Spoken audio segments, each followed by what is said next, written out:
As long as you do not destroy us. Evil laughter.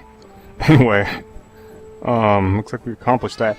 I'm sorry guys for those of you who were expecting a fight. Because for some not good reason, my frame rate around this area is really, really poor. Like, I am getting in the single digits at times, especially during the fight. During the fight, I was getting like 4 frames per second.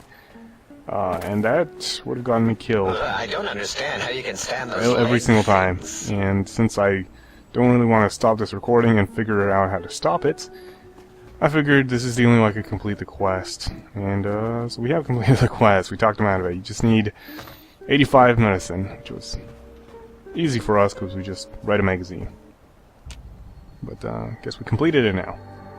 As it had been in the years before the Great War, Big Mountain, the Big Empty, became home to one of the brightest minds of the 23rd century.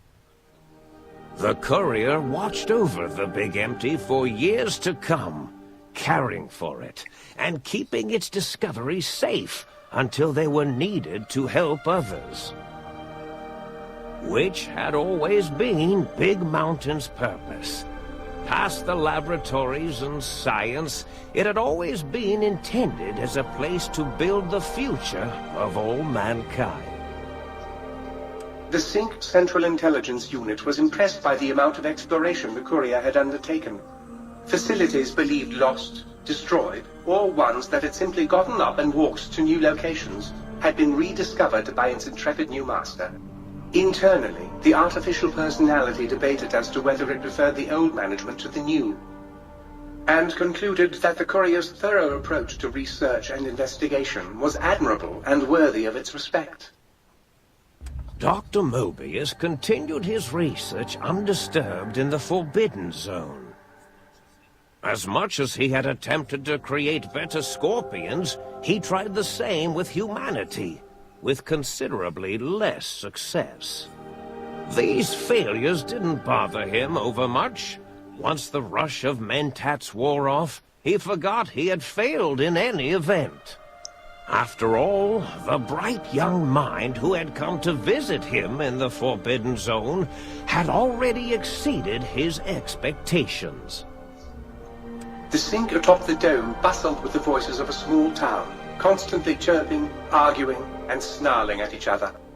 Still, this all happened productively in the interests of its new owner. The Sync Central Intelligence Unit discovered, despite its inversion code, it was comforted by the sense of community the other personalities gave it. The Biological Research Station, obsessed with seeding everything in sight, requested a transfer to the X-22 Botanical Garden, so that it might, in its own words, sensually fertilize the garden's smooth contours. The garden sent back a polite refusal, saying it had prior commitments with a vault it had helped infect before the war. The book chute continued to devour all seditious materials until it nearly choked on a paperclip. It adamantly maintained it was a Chinese paperclip, and the whole thing had been an elaborately orchestrated assassination attempt. Whatever the reason, it slowed down for a while, carefully appraising each document and clipboard that came to it. The light switches continued to bicker and flicker. This persisted until the day someone dropped a flashlight in the sink, and the two of them united in their hatred of the showboat. One of them eventually transferred to the Lightwave Dynamics plant, and began a long, unrequited affair with one of the holograms. The thing continued to ruthlessly scrub any particulate matter that came near it. Eventually, it gained access to the magnetohydraulics plant and nearly flooded all the Big Empty in an attempt to scrub the crater clean. Once it learned of the innovative toxins plant, however, it gained new purpose. It sought to develop antitoxins to flush into its drains and counteract the poisons bleeding into the soil. The toaster, continued its psychotic spree, reducing all appliances in range to scrap Awesome. electronics and spare parts. After one of its more psychotic episodes, however, the other Sync personalities decided enough was enough and dumped the toaster in a bathtub. Aw. Sparking and hissing, the toaster swore its enemies would rue the day when they had bread and no way to toast Damn it. right. Muggy did his best to collect coffee cups, although in his quest, he accidentally trapped himself in Higgs Village. It might have been the end for poor Muggy. Except, he found it peaceful there, tidying up the kitchens of the think tank professors back when they had been flesh and bone.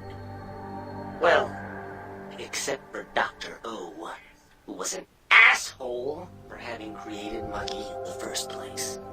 Muggy left O's house deliberately dirty, punishing the dishes and cups that lived there in blind revenge for serving Dr. O.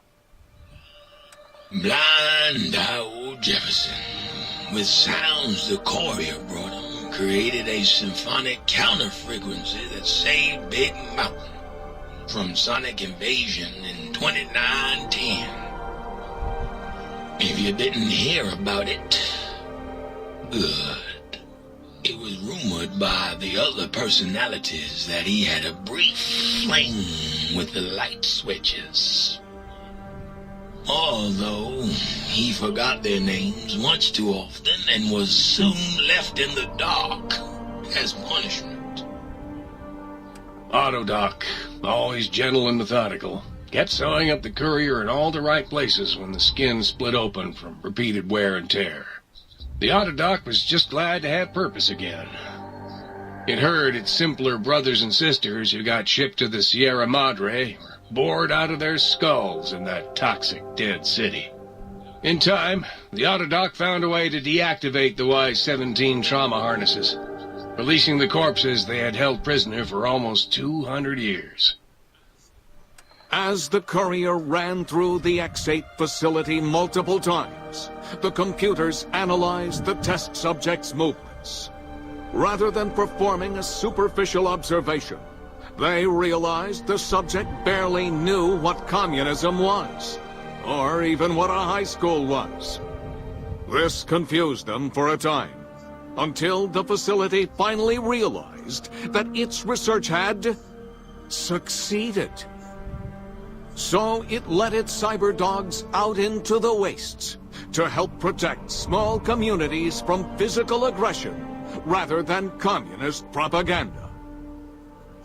The infiltration program in X-13 felt spent, having repeatedly upgraded the stealth suit until it could upgrade it no more. It felt warm, fulfilled, and a bit sluggish. It realized not long after the stealth suit had left it without so much as a note on the nightstand. So the infiltration program sent out robo-brains into the wastes, looking for its wayward technology. It eventually found Repcon HQ and set up a new research center, testing and murdering fiends who kept breaking into the facility.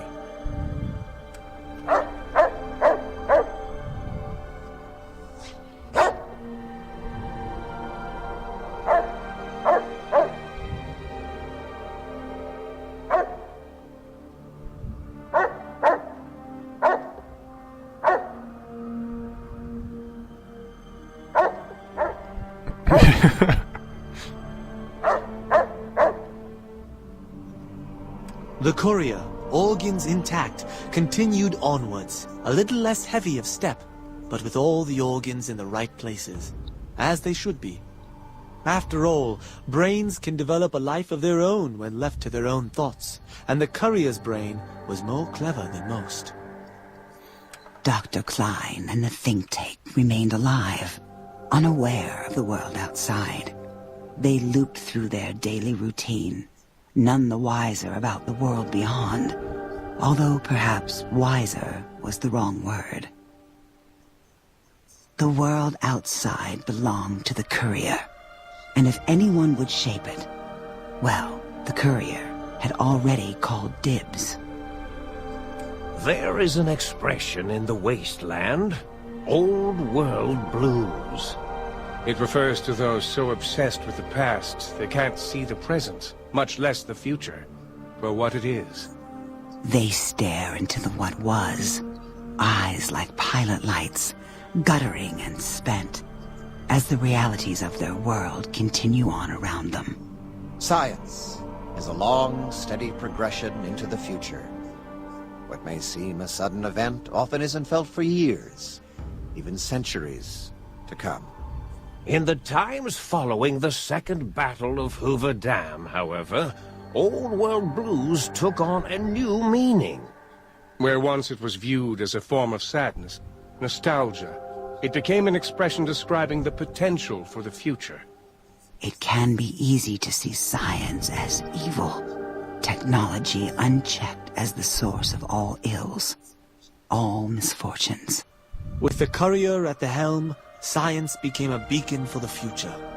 There was old world blues. What the hell? Crap. Crap. We could say more, but the stories in the Big Empty speak for themselves. Now armed with the transportal ponder, the courier could return to the dome at any time and crack open the secrets of the Big Empty one by one. The sink sat vigilant, waiting for its master to return, shoes covered in Mojave dust. Only one road yet remained, and it was one the courier had to walk alone. Huh. You lost a brainless perk. Big brain perk. Blah blah blah. 10% more resistant to addiction. Presently your damage is improved. Okay, more damage threshold. Okay. You've acquired the Big Mountain Transportal Ponder. It's capable of transporting you and you alone between the Mojave Wasteland and Big Mountain. To return to the Mojave Wasteland or go back to the Big Mountain from Mojave, simply equip the Transportal Ponder and, as you would any weapon, pull the trigger and away you go. Note that it won't work in interiors or in combat situations, and is totally incapable of harming your enemies. Okay. Yeah, look at you.